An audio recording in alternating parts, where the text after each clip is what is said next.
The orc lived in chains, treated as nothing, until a widowed farmer appeared and took her away without saying a word. Everyone thought it would be the same fate, but what he did next, no one expected, and it would change everything forever. The sun over the iron borderlands had no mercy. It fell vertical, dry, relentless, like everything else in that place. Dust clung to skin. The smell of manure and stale sweat filled the air of the makeshift pen where the slaves were put on display. Rotting wood, rusted chains. And in the deepest corner, almost hidden from sight, there she was, Shagrat, 23 years old. Olive-green skin, eyes the color of old copper. Athletically built, like all female orcs. No tusks, but with a presence that, in other circumstances, would have drawn attention for strength, not misery. Here, though she was invisible, that was what they wanted her to be. She didn't cry. She had learned early that tears drew attention, and attention in that place never came with kindness. The chain on her ankle weighed less than what she carried inside. 3 years. 3 years since the men of the southern frontier had raided the Veshran clan's camp and taken those who survived. She had been one of them. She had watched the fire consume the tents. She had seen the clan shaman fall with a rifle shot to the chest. She hadn't screamed that night either. She'd learned before that. Screaming changes nothing. It only wears you out. That morning she had been working since before sunrise, carrying water buckets from the well to the main house, 2 buckets at a time, the wooden handle marking calluses over calluses. The overseer, a short man with a yellowed moustache and small eyes, walked behind her with a bamboo cane. He didn't need to use it. The threat was enough. "Faster, Green. You're not decoration." She didn't answer. She never answered. Inside the main house, the owner's wife was shouting at a human servant for leaving a stain on the tablecloth. The owner smoked on the porch, indifferent to the world. 2 of his sons ran through the yard, throwing rocks toward the pen. One of the rocks hit Shagrat on the shoulder. She didn't even turn around. The overseer laughed, a short, empty laugh that didn't need a reason. In the afternoon, when the well work was done, other chores came. Clean the stable. Carry hay, mend fences under the sun. Her body ached in a way that was no longer sharp. It was dull, constant, like a companion that never left. Food, when it came, was whatever was left over from the day before. Sometimes hard bread, sometimes nothing.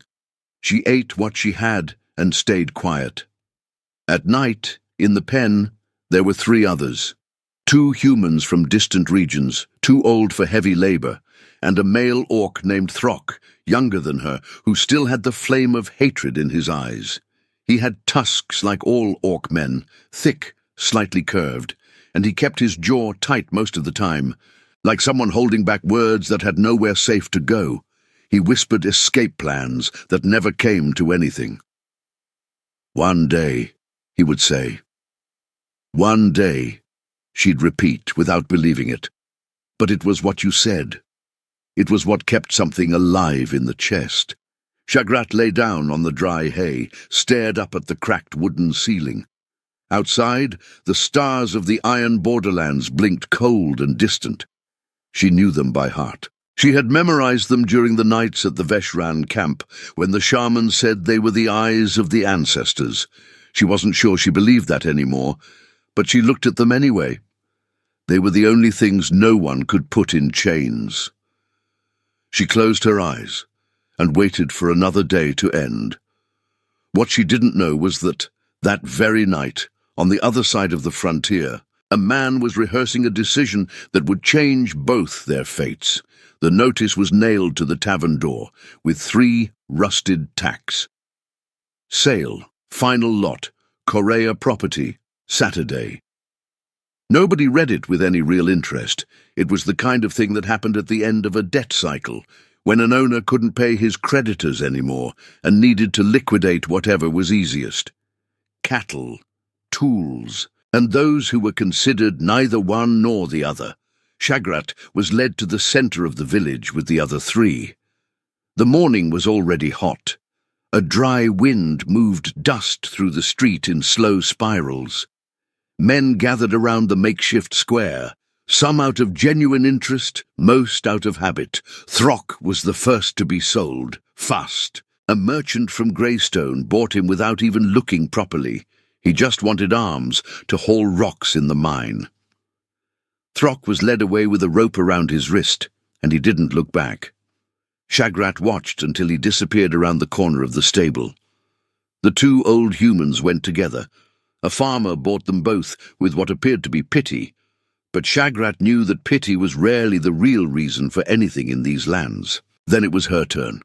The overseer yanked the chain. She walked to the center of the makeshift space, a square of packed dirt, ringed by men in hats and dust.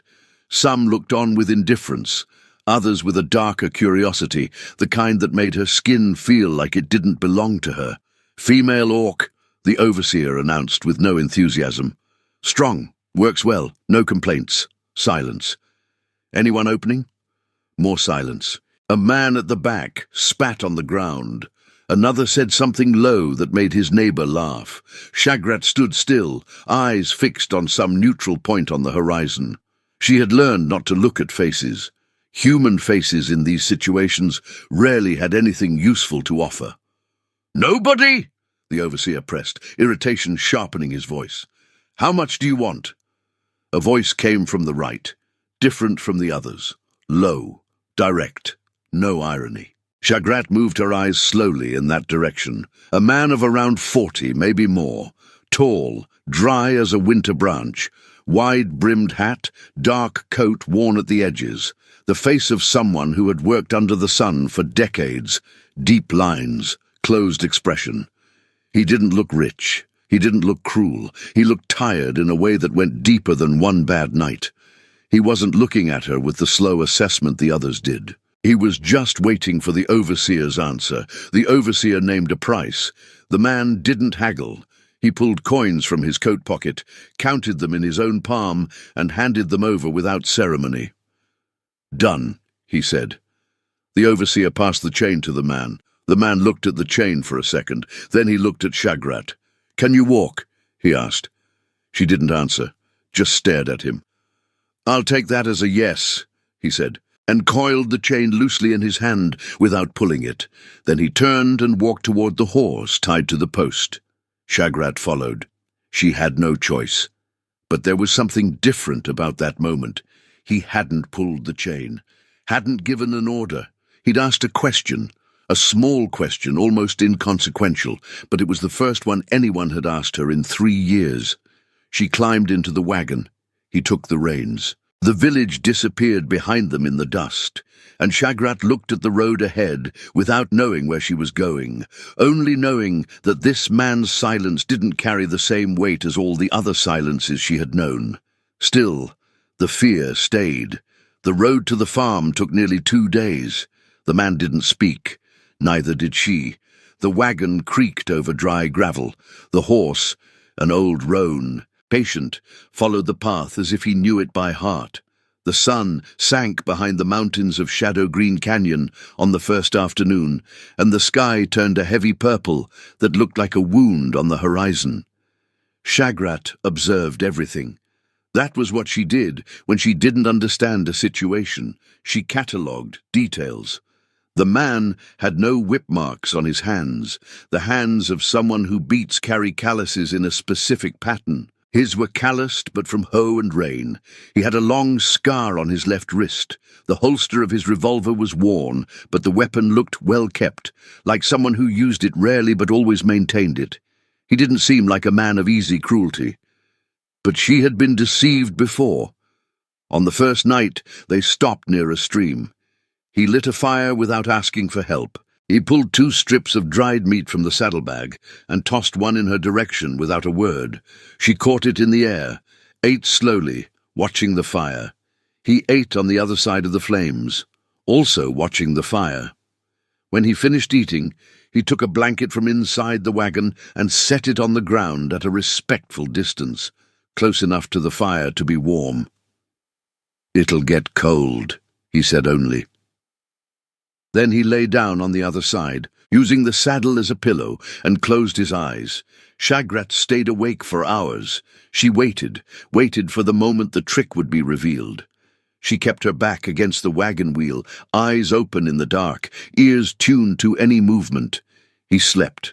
He snored lightly once, turned onto his side, went still. She waited a while longer, then, from exhaustion, let her eyes close. On the second day of travel, the silence continued, but its texture had changed. It was no longer the heavy silence of the first day, full of dark possibilities she kept turning over like stones. It was just silence, like two people sharing a road without owing each other anything. When they neared a fork, he said, "My name is Edmund." He didn't ask for hers. She looked at the road ahead. "Shagrat," she said after a moment. He nodded as if it were practical information, and nudged the horse to keep going. The farm appeared at the end of the second afternoon, a simple dark wood house, a barn behind it, a vegetable garden on the side, a low wooden fence, repaired in patches. No grandeur, no pretense, no other workers visible. Shagrat climbed down from the wagon slowly, looking around, calculating. Exits, distance to the road, where the tools were kept, where the horse would sleep. Edmund unhitched the animal in silence, led it to the barn, came back with empty hands. He stood a few steps from her. "You're waiting for me to tell you to do something," he said. It wasn't a question. She didn't answer. "There'll be time to talk about how things work here," he said. "For today, just rest." He went inside. The door stayed open. Shagrat stared at that open door for a long moment. Then she looked at the road she'd come from, then back at the door, and went inside. The next morning Edmund made 2 plates. Shagrat woke in the room he had indicated, a small space with a plank bed and a straw mattress, but clean, swept floor, a window latch that worked, no chain, no lock, no one sleeping across the threshold to keep her in. She sat on the edge of the bed for a while, listening. No raised voice, no boots moving fast. Nothing that sounded like preparation for something bad. She came downstairs slowly. He was facing away from her, stirring eggs over the fire. 2 plates on the table, 2 cups of water. "Sit," he said without turning. She stayed near the door. He served both plates, placed one in front of the empty chair, and sat across from it. He began to eat without looking toward the door. No performance of patience. He just ate. Shagrat walked to the table, sat at the very edge of the chair, tense as a bowstring. Eggs, a piece of dark bread, a thin slice of cheese. The eggs were still warm. She ate. When he finished, he wiped his mouth with the back of his hand and said, "You're not a slave here." She raised her eyes to him for the first time in 2 days. "I don't understand," she said. "You don't need to understand right now," he answered. "You just need to know." He pushed back his chair, stood, walked to the door. "I'm going to tend to the barn. If you want to help, you can. If you don't have to." And he left. Shagrat stared at the closed door. "You're not a slave here." 6 words, simple words. But inside her, something contracted. Not from fear. From something she didn't recognize well. Something that hurt in a different way, like a muscle that had been still too long and was trying, against its own resistance, to move again. She washed her own plate, then washed his too, without thinking much about it. She stood by the kitchen window for a while, watching Edmund enter the barn. He didn't look back to see if she was following. Didn't send anyone to watch. The front door was unlocked. The road was visible from where she stood. She could go. Nothing was stopping her from going. And precisely because of that she didn't. Not yet. Not because she trusted him. She didn't. But the cruelest trap that existed was false freedom, and she needed to understand what was in front of her before making any move. By late afternoon she went to the barn. Edmund was fixing a broken plank. He didn't look up when she came through the door. "Need help?" she asked. He gestured toward a pile of nails with his chin. She crouched down and began sorting the large ones from the small ones. Fingerwork, quiet between them. The quiet of two people doing something instead of waiting. No orders, no threat. And yet she was there, working. Only this time, for the first time in 3 years, she was the one who had shown up. Nobody had sent her. Edmund woke before the sun. Shagrat learned that in the first few days. She heard his footsteps on the floorboards of the hallway, the back door, the bucket hitting the stone lip of the well. She lay still each morning, listening, mapping the rhythms of the house the way she had once mapped the rhythms of the pen, learning what was normal so she could recognize when something wasn't. He had predictable routines. Well, barn, garden. When she didn't appear for meals, he made no comment, no punishment. She tested that. On the 3rd day, she stayed in her room until mid-morning. Nothing. On the 5th day, she pulled carrots from the garden without asking. Nothing. On the 7th day, she walked to the far fence by the tree line and stood there for an hour. When she came back, he was on the porch mending a bridle strap. "There's bread in the kitchen if you want," he said. She studied him the way she studied terrain. Every detail. He drank an herbal infusion in the morning, not spirits. He didn't smoke. He didn't raise his voice, not even at the horse when it was difficult. He had no friends who came to visit. On the living room wall, there was a framed photograph. She had noticed it on the 2nd day and studied it carefully on the 3rd. A dark-haired woman with light eyes and a restrained smile. A small boy standing in front of her. 4 years old, maybe. Serious face the way children get when they're trying to hold still for something. They were posed in front of what looked like this same house when the fence had been newer. Edmund never mentioned it. She didn't ask, but she noticed that he paused in front of it sometimes, just a beat, then moved on. She still expected the violence. She couldn't reason it away. 3 years of cruel learning had built reflexes that didn't respond to logic. Every unexpected movement made her harden. Every time he came near without warning, something old and automatic tightened in her chest.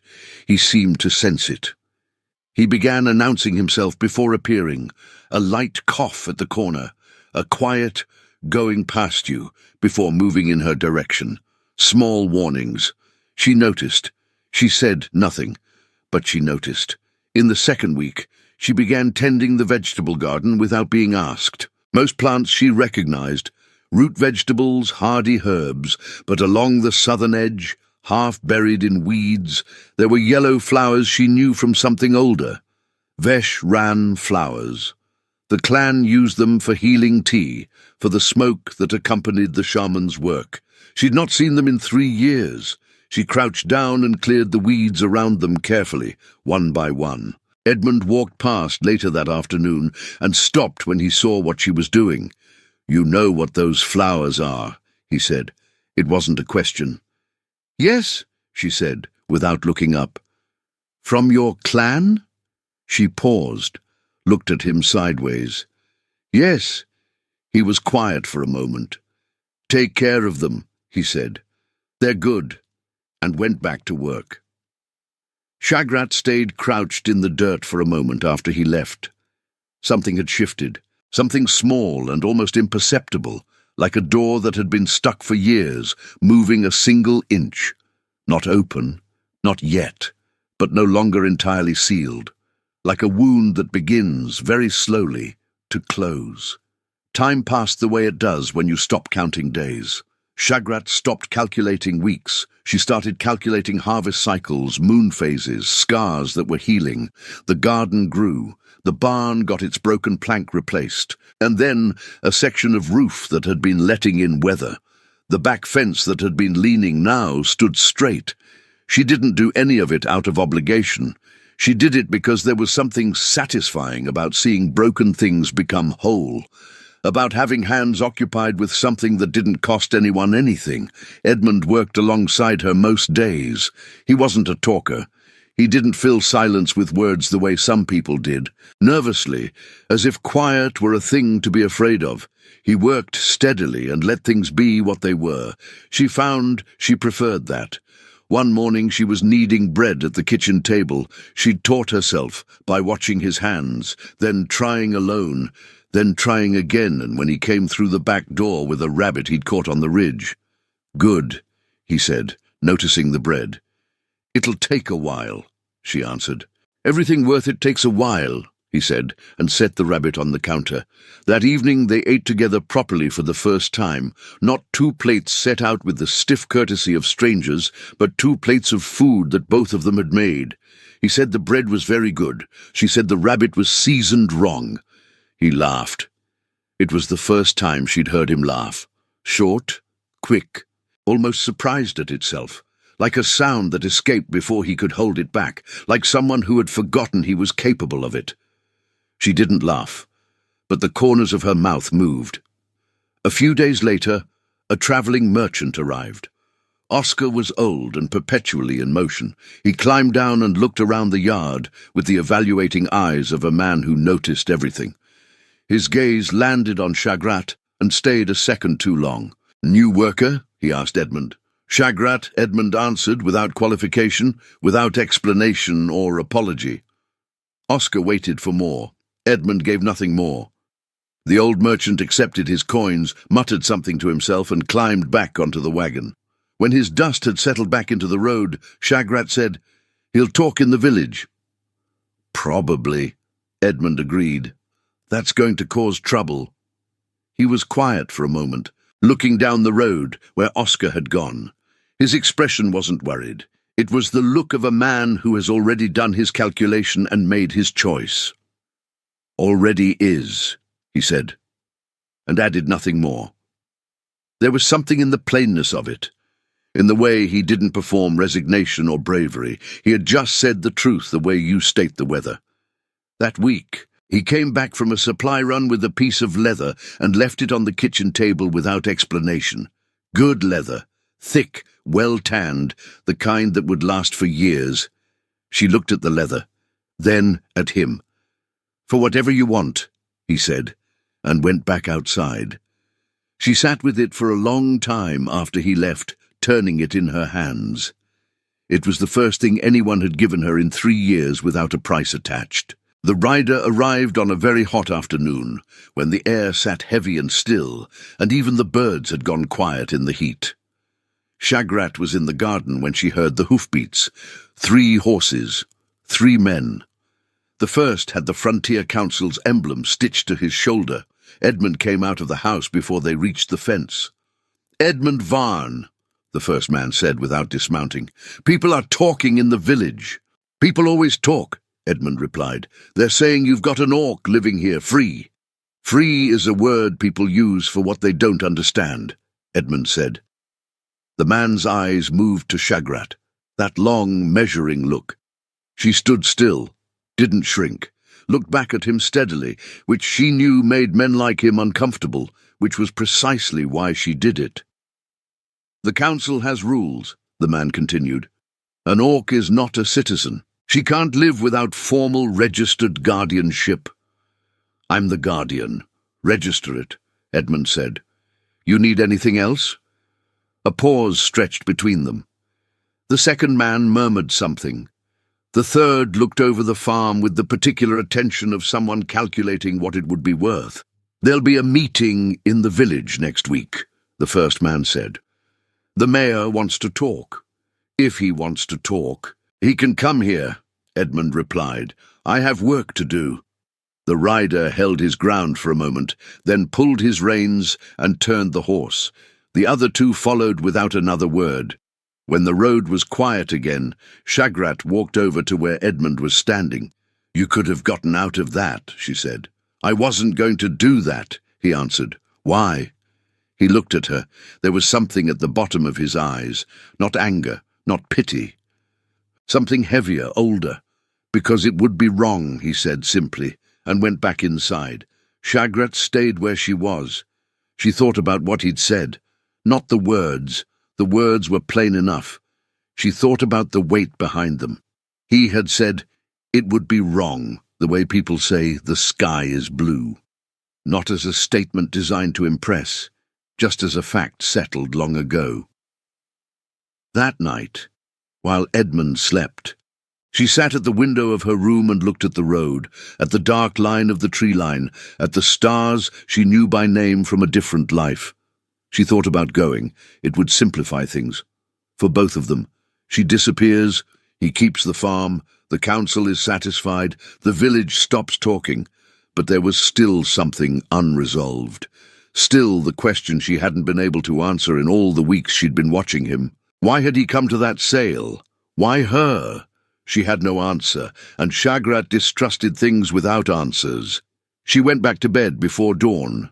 But in the morning, before he woke, she swept the porch, drew water from the well, and lit the fire for coffee. That was her answer for now.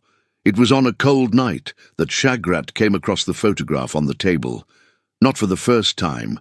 She had known that photograph since the second day at the farm. It lived on the living room wall in its plain frame, and she had studied it more than once. The dark-haired woman with the restrained smile, the small, serious boy, the two of them posed in front of the house when the fence had been newer. She had memorized it the way she memorized everything important and unexplained.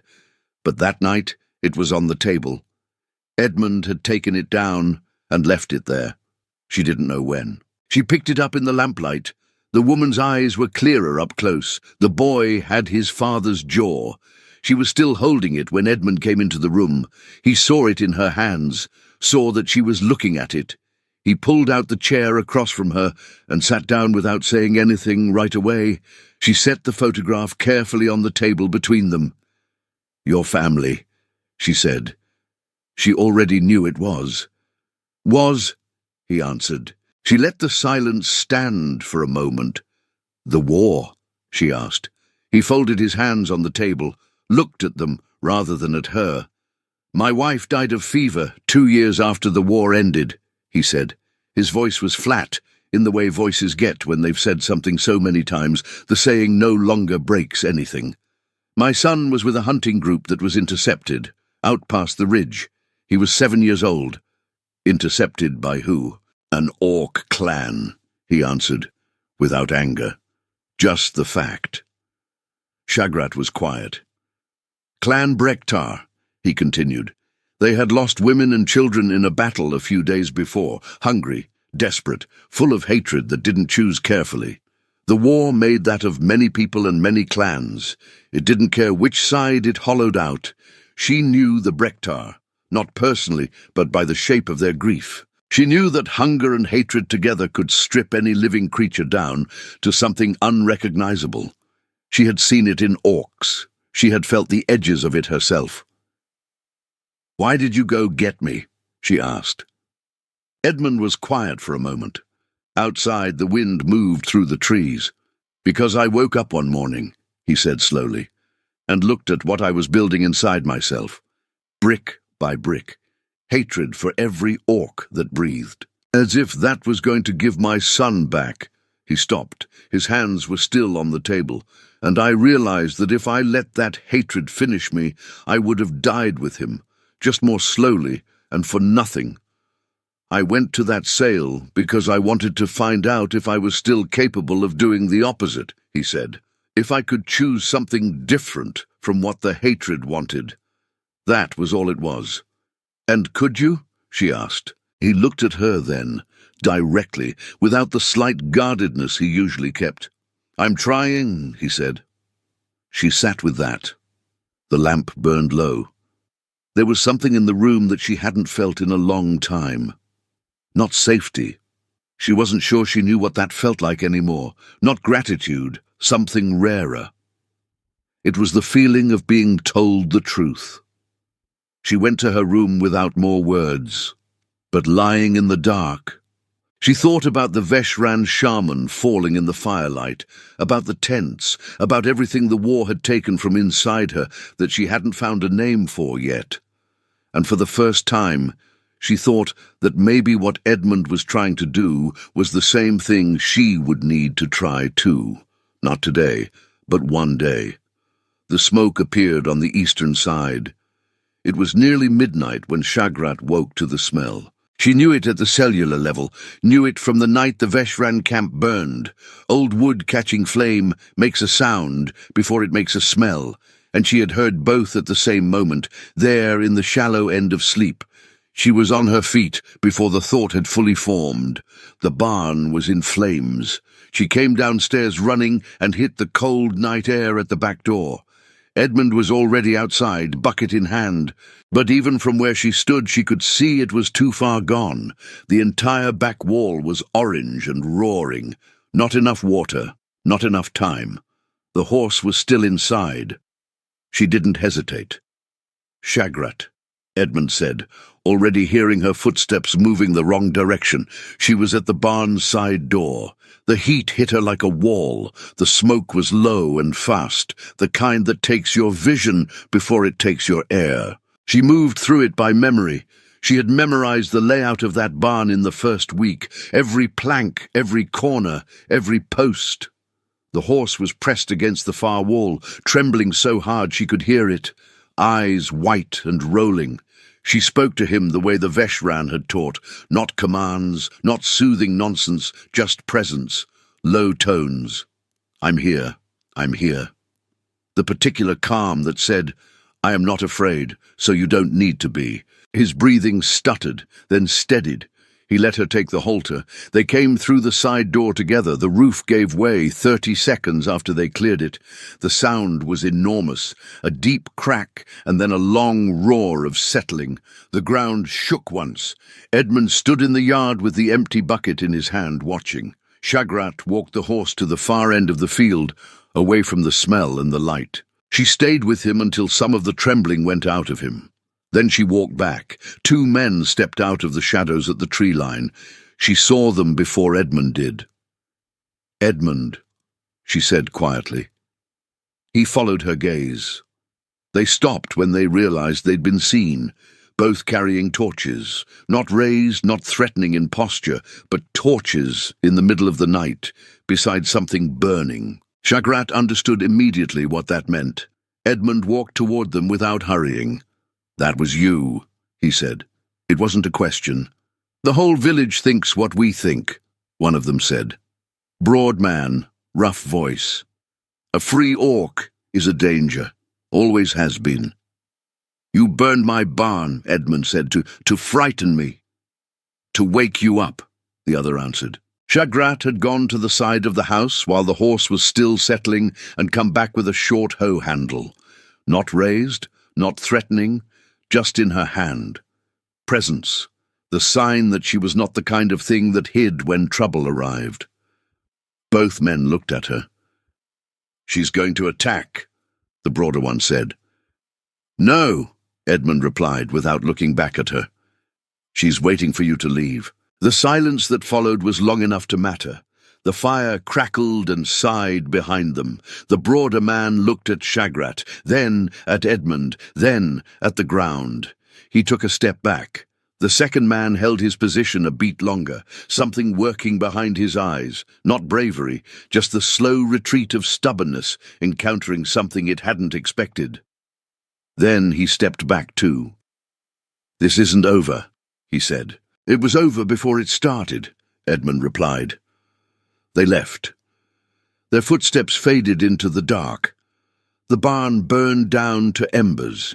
Edmund and Shagrat stood in the yard and watched the last flames die, leaving only the deep orange pulse of coals and the smell of burnt wood that would sit in the air for days. The horse was a quiet shape at the far end of the field. Above them, the stars of the iron borderlands were very clear. "Thank you," Edmund said. Shagrat was quiet for a moment. "The horse is a good animal," she said. He looked at her sideways. That expression she had learned to read, his particular way of feeling something he didn't have a ready word for. "You could have gotten hurt." "Could have," she agreed. They stood in the quiet together for a while. Neither spoke. The embers shifted and settled. Then Edmund went inside, and she stayed a little longer, watching the last of the light go out of the coals. The world out there still had men with torches, still had long miles between what was and what could be. She knew that. She had never expected otherwise. But there was also this. Two people from opposite ends of everything, standing in a yard in the dark after a fire, and when it had mattered, neither of them had gone anywhere. In the months that followed, the village grew quieter. The mayor never came. The Frontier Council sent a paper with the guardianship registered. The men with the torches did not return. The barn was rebuilt with better wood than the original. One afternoon, when the new roof was on and the horse was back inside, Edmund asked if she wanted to stay, not as a ward, not as a worker, just stay. "I've left every place I ever had," she said, "or been taken from it. This is the first place that didn't push me out." "Then stay," he said, and that was that. Time moved the way it does when there is presence instead of absence. The garden grew larger than they needed.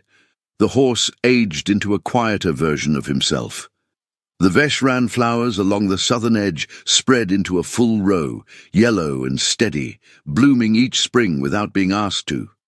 And on a morning in late spring, when the sun over the iron borderlands had finally learned to come gently, a child ran through the field, small, quick, with skin the faint warm green of new leaves in good light, and eyes that belonged entirely to herself, not her mother's copper, not her father's grey, but something between that had never existed before. She laughed as she ran, a high, clear sound that scattered the birds from the fence posts. She ran the way children run when they have never been told that running could be dangerous. She didn't know about the war. She didn't know about the pen, or the chains, or the sail. She only knew the farm, the garden, the horse that let her feed him carrots from her open palm, the yellow flowers, the way her father laughed when she surprised him. That was her world. It was enough of one. Shagrat stood on the porch, hands on the railing. Edmund stood beside her. The child hit a patch of long grass and went down in a tumble, rolled twice, and came up laughing harder than before. She looked back at them. "Did you see that?" "Like you," Edmund said. "Like me how?" Shagrat asked. "Falls and gets up without making a fuss." The corners of her mouth moved. A real movement this time. The child ran back across the field and grabbed both their hands, one on each side, without hesitating, the way children take hold of things they have always trusted. She stood between them, catching her breath, looking out at the field she had just crossed. She didn't know it was rare. For her, it was just the world. It had started with a choice, not of force, not of law. Just a man who decided, on an ordinary morning, to do the opposite of what hatred wanted. The world only truly changes when someone decides to do what's right, even when no one else would.